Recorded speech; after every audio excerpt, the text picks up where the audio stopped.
fast cars. That's pretty much, well, this is F1 2014 anyway.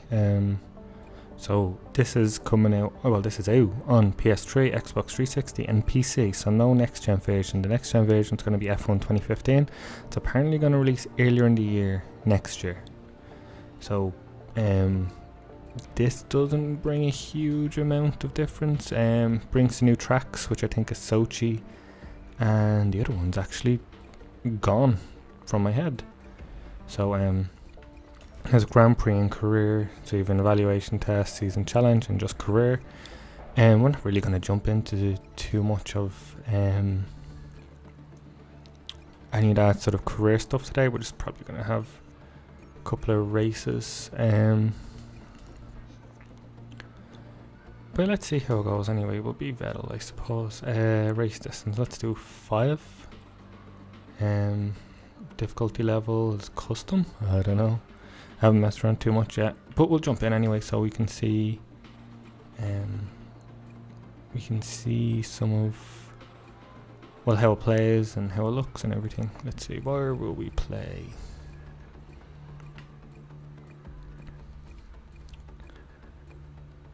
So from early impressions, this is probably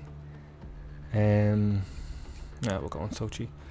This is probably the least iterated upon since its return in 2010, and I mean that's kind of what you'd expect when you hear the whole no next gen version, but a next gen version's releasing earlier next year. So you were probably expecting that they got this up a much smaller team on this than usual, and then put all the main focus into next year's version, which is understandable, I suppose, but at the same time it's a bit disappointing because these games have been getting progressively better and better, and there's not even close to any other racing game in terms of difficulty. Like the ridiculous I don't know what to call it, way some people I've actually seen and read and heard people describe it is the Dark Souls of racing games, just because of its punishing difficulty, but it's authentic. It's not ridiculous to be ridiculous. It's yeah, well, let's go straight now. Do you know what, I'll do that. So we're gonna probably see how bad I play. I haven't put that much time into it at all, but by the time the review comes around, I would have put a lot more into it. But yeah, so if you haven't noticed, they changed the rules quite a bit in F1 this year, including different completely new types of engines, which you can actually hear, and it compared to what you may be used to, it's so like there's a lot less aggression coming from the engine, and actually kind of sounds pretty cool. Controls of the cars are a bit different as well. I don't know if I'm wrong in thinking this, but it feels like turn angles are a bit wider than before. You've got to manage your brake and acceleration out of corners a bit differently. Also, from playing it so far, I haven't spun out nearly as much as I used to. I don't know if that's something to be expected, or it's just the way I'm playing compared to what I normally play. But I've been enjoying it. I've actually played them all since 2010. I think this year more than any other year, I can see myself throwing more time into it, despite the fact that it's quite similar. I don't know exactly how I've come to that conclusion already. Like how I've come to oh wow, oh that was bad. I don't know if I think it's because they really ease you in now more than any other year, and I think that probably the best thing they could have done was make it the most accessible it's ever been, so people who are upgrading to next gen will consider this, because they would have hopefully been a bit more aware of how to play and the rules and everything like that. But yeah, this new track Sochi isn't isn't actually the best. I just thought I'd show because it's new.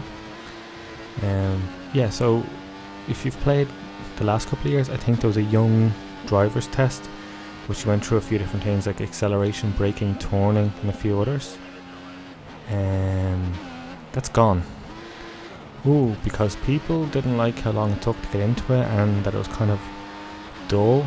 So now they've done a lap now. An evaluation is essentially a lap and a lap only.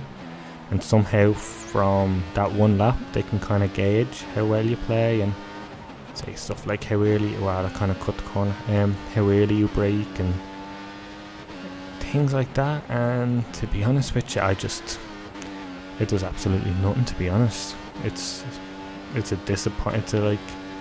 There's definitely a step backwards for people trying to get into it in that sense, but there's the menus, like the options to give you to play is like to tailor it is ridiculous, and in a good way though.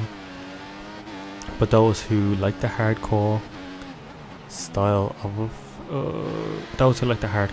of these racing games, the F1 series, it's all still there. It's just, come on, it's just they've decided to add more easier layers to it.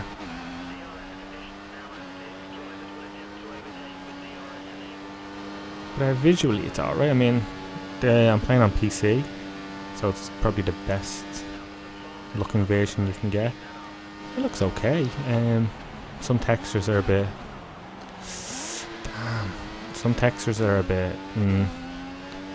not questionable, they're just not great.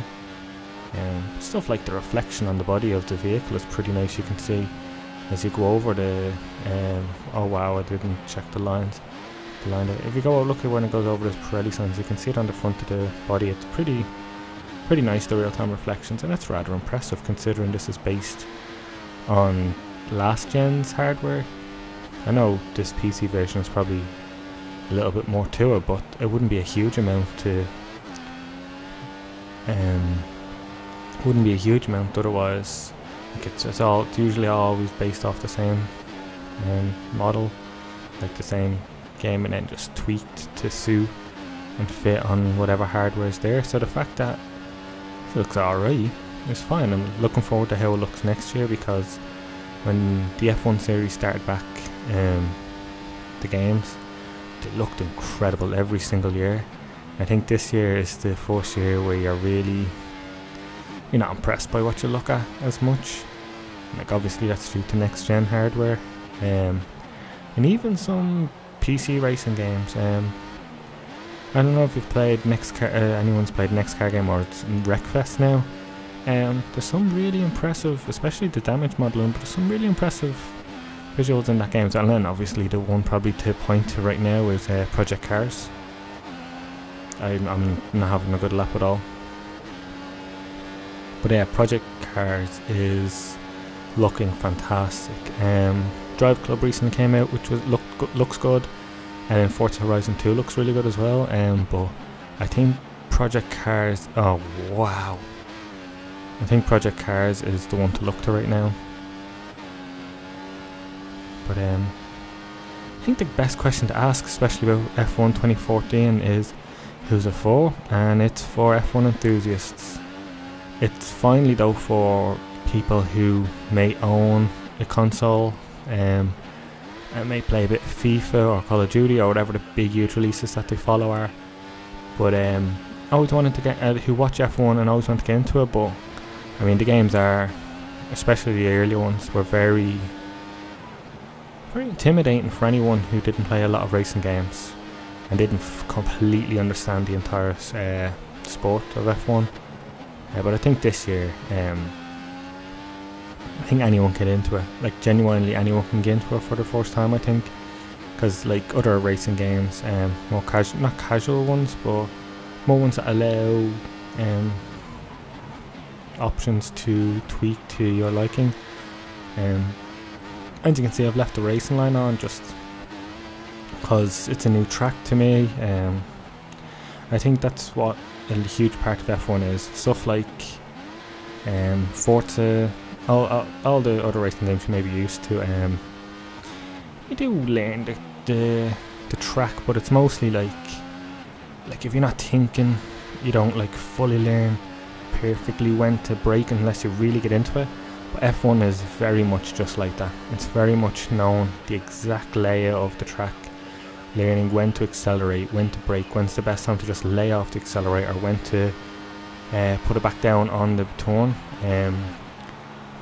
knowing when to brake easy, when to, well, I would never say you'd have to hard brake because it's always a bad thing, but it's very much about learning every single inch of the track, knowing when to turn, how to turn. And I think that's what's really exciting about the F1 games, are learning those tracks like to the extent where you don't have, you're not even thinking about it. You know it's coming without the racing line, and you just learn them off. And I mean, that's probably, to me anyway, the absolute thing that will keep me going in an F1 game. It's not doing career, even though the career is fine with the qualifying and everything.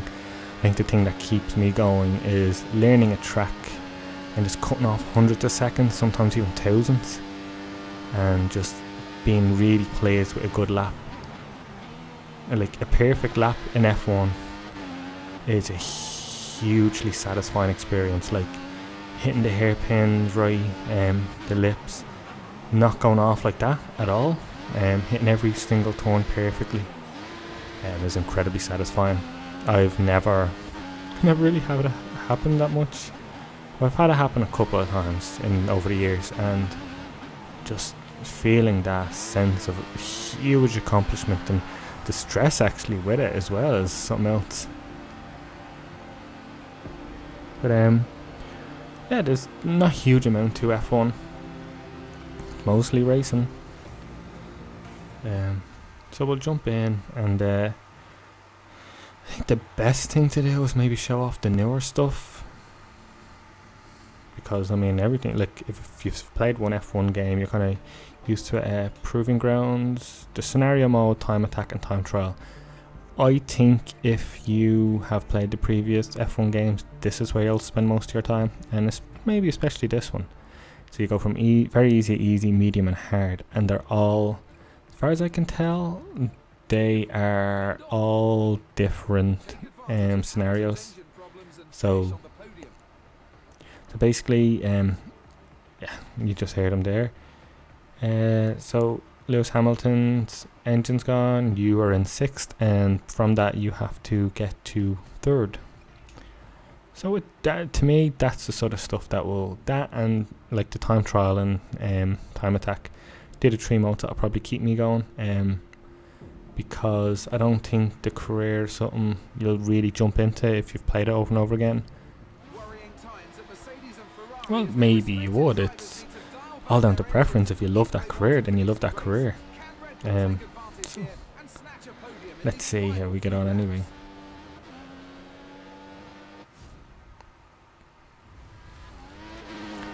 Here we go. Oh wait.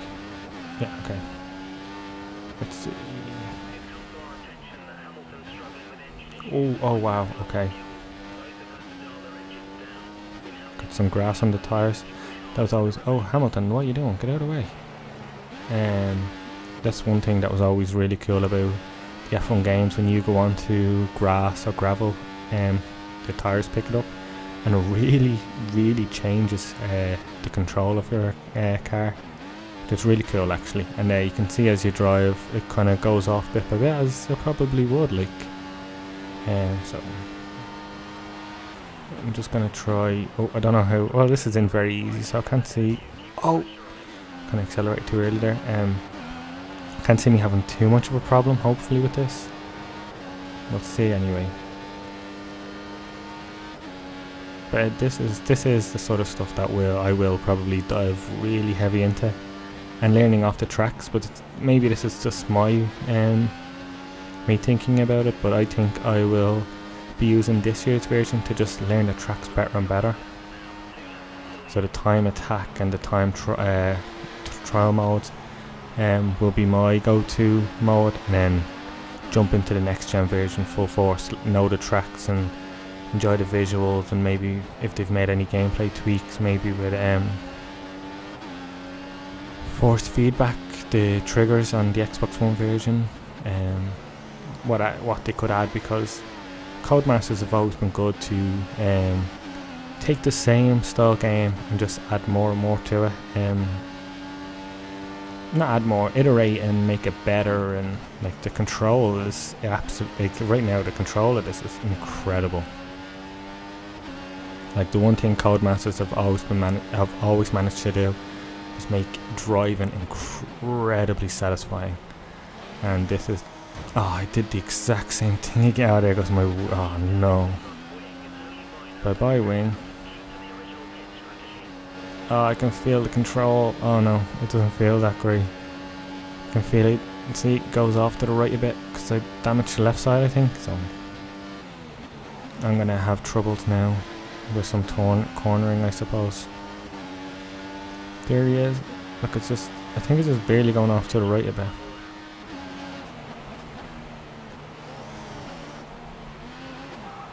Oh, take the wide, take the wide. Ah, yes.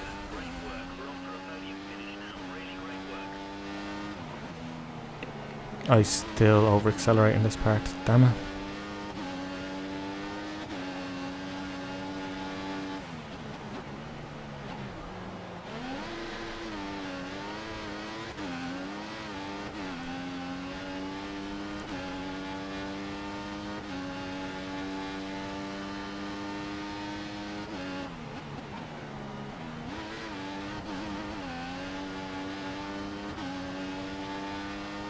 But yeah, F1 is definitely not for you if you just... Actually, I take that back, because that's the whole point of this. Well, to me, that's the whole point of this year's version is F1 is for if you're not a hardcore racing fan, but you love the sport. It's probably the... I can't see really die-hard racing fans jumping into this version. And if they do, they'll more than likely be disappointed. I am not a gigantic, like, huge, hardcore F1 fan. I enjoy it. I play most years for a while.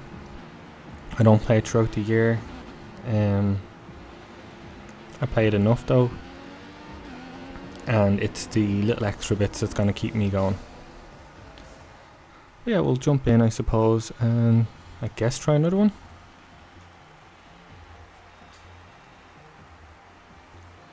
Well, I think you've pretty much seen what this game offers. Well, I mean, a little snippet. I mean, there is a lot to it. There's a fair number of tracks. Let's see. Take advantage of Hamilton's engine problem. Fend off. Recover from a mistake and take the win. Okay, let's try that one. As you can see, there's leaderboards to go up against. I think it's just random people. I don't know if you can have a special leaderboard for your friends. Yeah, don't have anyone on my friends list that actually has the game, so I don't know. The Mercedes was sitting comfortable in first. In the rain. The rain has always looked great in this game. So now I gotta make it back to first. Okay, let's try that. I'm gonna spin now. And I am. Just gonna spin right out of the turn.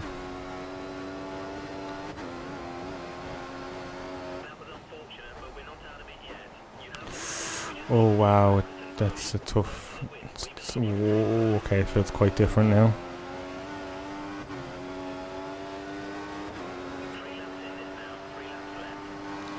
Okay, I got 3 laps to take ahead of those 2 up ahead, so...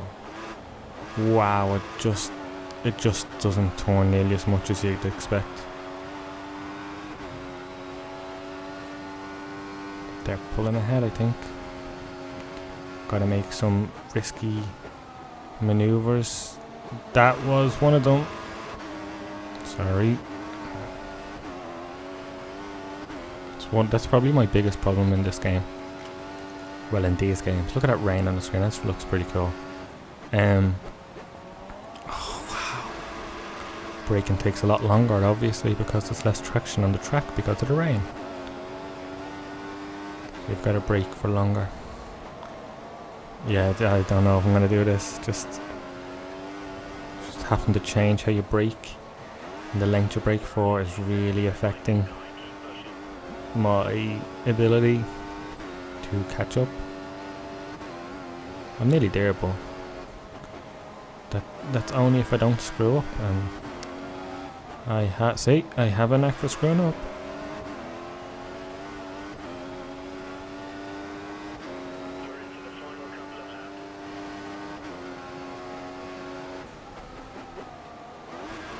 Oh, that could have counted as a corner cut there, that was close.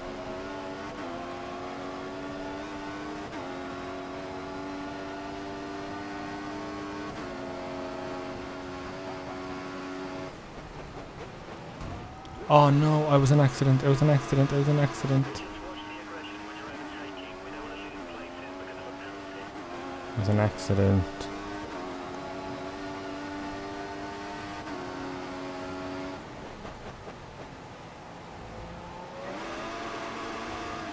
I can't believe, why didn't I get a penalty for that? Like, I mean, I totally just bumped him off the road. I'm sure someone would know exactly why that wasn't penalised when another one that would have been similar would have. I don't know, to be honest. All I know is that I'll take it.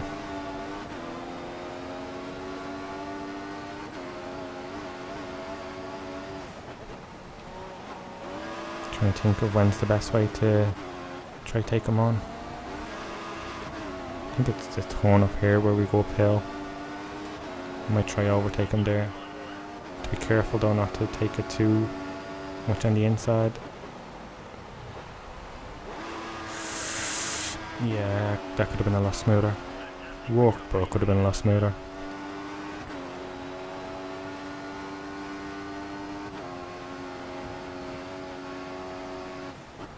Oh no, no, no. Wow. That was bad. That was really bad. Could have crossed so they don't. Could have fronted him. It's all good. I gotta watch him because he's definitely got the speed on me right now. Felt like a little nick there. Maybe he caught me.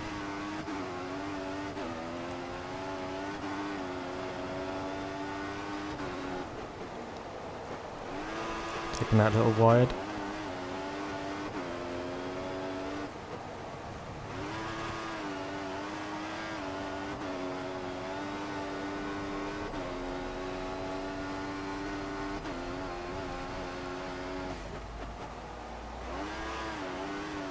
I think we've got it alright though.